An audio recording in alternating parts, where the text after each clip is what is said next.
What's up guys, MegaDPAL here today, bringing you another Pokemon X and Y Wi-Fi battle. So today I'm against Tuck, aka MoxieBoost, and this is a battle I actually had on Twitter. He was looking for a standard OU battle, so I accepted his challenge, and this is a pretty fun battle actually. Looking at team preview, I'm running this new team. It's more of a bulky offensive team built around Mega Pinsir. Despite Mega Pinsir being generally better and hyper offense, I tried to build a more bulky offense team. It's pretty good, I do quite like the team. Looking at my opponent's team, he's running a very standard looking sand team with a whole bunch of threats in the form of the Landorus, his Escudrill, and of course that Goodra is actually a big problem to my team.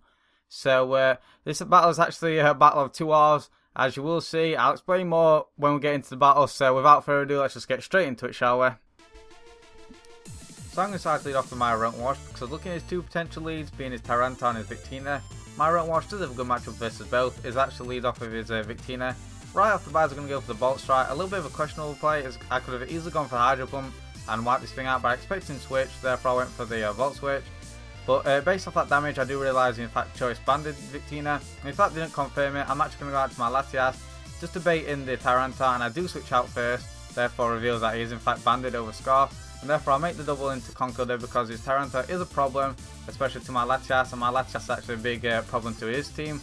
So here he's going to make another questionable play. He's going to go straight for the superpower. As I actually went straight for the knockoff, predicting him to switch out into most likely the Starmie. So now he's going to switch fearing the Drain Punch. I'm actually going to predict that once again and actually go straight for the knockoff this time, the double knockoff.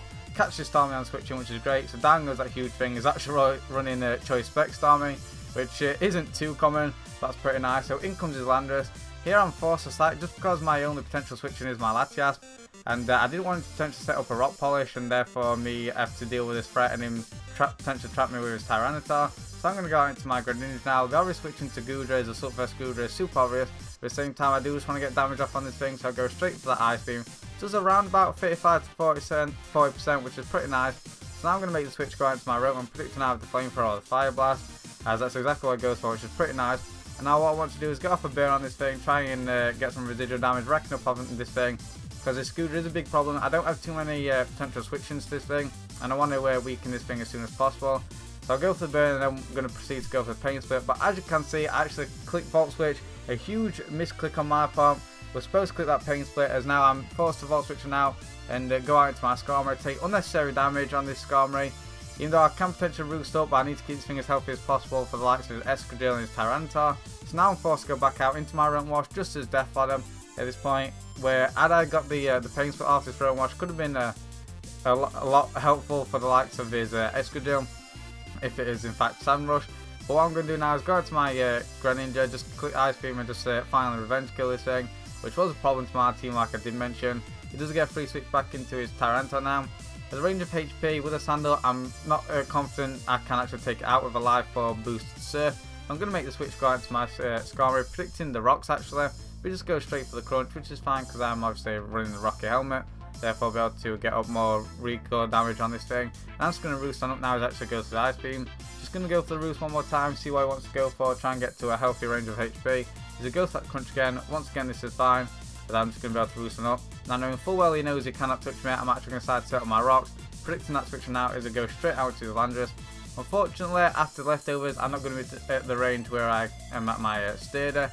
So therefore, I'm just going to leave in my Skarmory. I actually expected Focus Blast to kill. This is actually a bad play looking back on it, because I definitely need my Skarmory for the likes of Escudrill, as you will see later.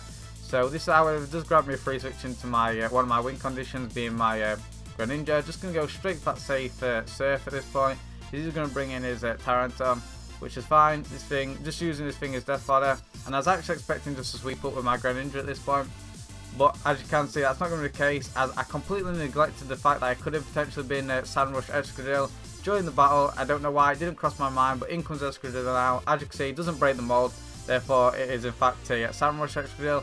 Can completely outspeed the rest of my team. So I go into my Latias predicting the EQ. He predicts that very nicely, goes to the Iron Head. And now I'm going to go into my Pinsir, just as Death Fodder, just to, I do know I can live in Iron Head and just to waste more Sand turns. And just going to go for the Quick Attack now. Again, just to get a bit of damage on this thing. And once again, like I said, try and waste more Sand turns. I believe after this turn is in fact the 4th turn of Sand. And seeing as though we did in fact have the leftovers on his Tyranitar, I do know that this thing's only up for 5 turns. However, at the time, I completely miscounted. I forgot to count the turn in which Tyranitar came in and was using Deathfall. That's why I make the switch on out into my Greninja as opposed to just stacking my Latias there. Nearly a very bad play on my part, as you can see, but I am able to outspeed now and just go straight for that Surf. But he's down to his last two, his Landorus and his Victina, both of which I will be able to just clean up with a Surf. And I should be able to leave the life orb recoil, so my clutch Greninja just coming through. It wasn't a misplay in the end, and it's going to be enough to seal the game. In comes his last now, is a Victina, like I said, and I can just take it out with a Surf. So that's going to be the game. Hope you guys enjoyed this pretty fun battle. Like I said, a battle of two halves. I started off pretty strong, but then made a few misplays on my own. But either way, overall, it was a pretty fun battle and I still enjoyed. So I hope you guys did too. If you did, be sure to leave a like, comment down below, and of course subscribe for more. Thank you guys for watching. I'll see you guys next time.